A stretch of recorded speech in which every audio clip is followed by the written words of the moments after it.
Once again, age ain't nothing but a sentence.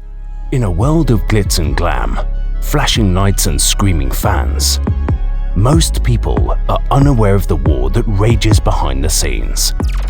And that war includes your favorite artist and your favorite songs.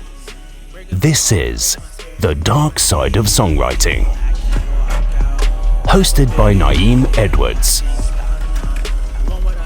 Welcome to The Dark Side of Songwriting. My name is Nayim Edwards. I am your host, and today, R. Kelly put this album out, didn't get to hear it, don't give a fuck, right? I've been stopped listening to R. Kelly a long time ago. Not because oh my god, I hate R. Kelly. I don't give a fuck about R. Kelly. Who fucking cares? But it's just a natural order of things. You know, a nigga out your sight, if you wasn't no super crazy fan. And I am one of those people who said that R. Kelly is a top 5 songwriter of all time. That doesn't negate everything else that he's done or whatever, but I don't give a fuck about that. This is about why you can't separate the art from the artist. There is no separation of art from the artist. This isn't like a nigga making a fucking Arby's commercial or a nigga writing a fucking jingle for a seasonal holiday pumpkin spice or something. We're talking about a creative pulling shit out of their mind, pulling shit out of their body, and it manifests into something physical. You can't separate it. How the fuck can you separate the art from the artist? This is why this shit is such a big deal with this R. Kelly shit with him dropping this album. Niggas is, and hold up. This nigga, who was he signed with? RCA or some shit? Like, he was signed with somebody.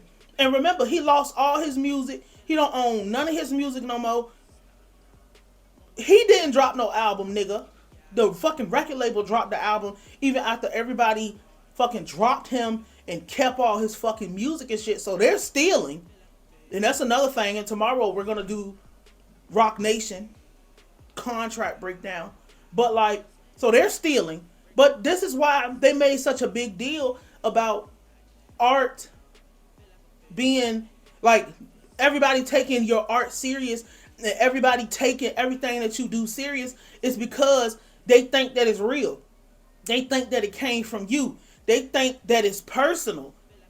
So when this nigga is on the Age Ain't Nothing But a Number fucking album cover with Aaliyah in the background, she underage, and he's standing there looking down at her like she like a motherfucking predator.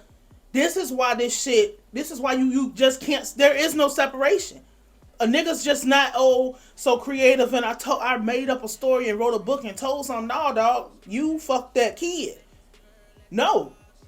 When you hear those motherfucking songs and you think oh man, he's talking about fucking children. He's talking about sex acts with kiddos. It's the same thing with Frank Ocean. Motherfuckers made a big deal about the Frank Ocean shit is because are all of your songs about men? This is why you can't separate it, because there is no separation. It came from somewhere. This is why Gucci Mane music, if Gucci Mane say he gonna kill you, you believe that shit. Now, if you could separate an artist from their music, why isn't 6ix9ine successful? Why isn't these motherfuckers who are fake frauds successful? You believe everything that come out of Young Miami mouth now. That we have the proof that she is about her fucking life. She's about whatever come out her mouth. You believe it. Because if you didn't separate the music from the person, Iggy Azalea wouldn't be a problem. It didn't work because we didn't fucking believe it, because there's no connect in whatever the fuck she was doing. We don't believe that shit. You believe R. Kelly. You believe R. Kelly's music. And you know whatever the fuck R. Kelly did, he did that shit. You know that. There is no... I hate when niggas do that. I just listen to the music. You agree with something.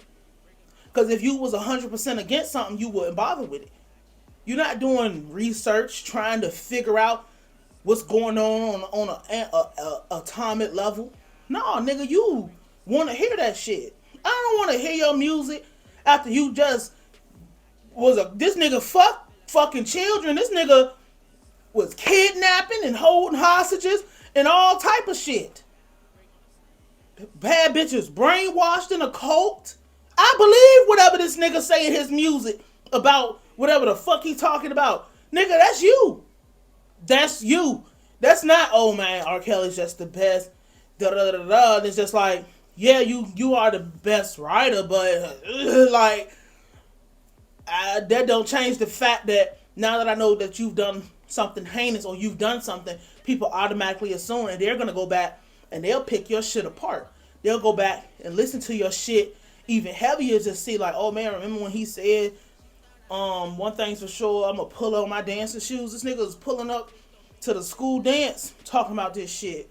Nigga talking about pulling up outside of the big building and her hopping in my car. This nigga talk about pulling up at a goddamn high school, man. This nigga is goddamn talk about loving on kids. He ain't talking about no grown ass woman his age. And people won't say that. Oh, he's talking about kids. He ain't talking about a grown ass woman because they want to believe the fantasy, bro. His life only reflects being with children and making his, like, hiding his wife. His life didn't reflect nothing else because we didn't get to see nothing else. This is why there's no separation. There's no separating it. There's no degree of separation. This is what your music is about. It's your music has been coded where it's really this. It's the same thing with anything else. They're not disconnected. If you hear it come out my mouth, it came from somewhere. I'm not watching a movie pretending to be somebody else. So this is the dark side of songwriting. My name is Nayim. I will holler at you.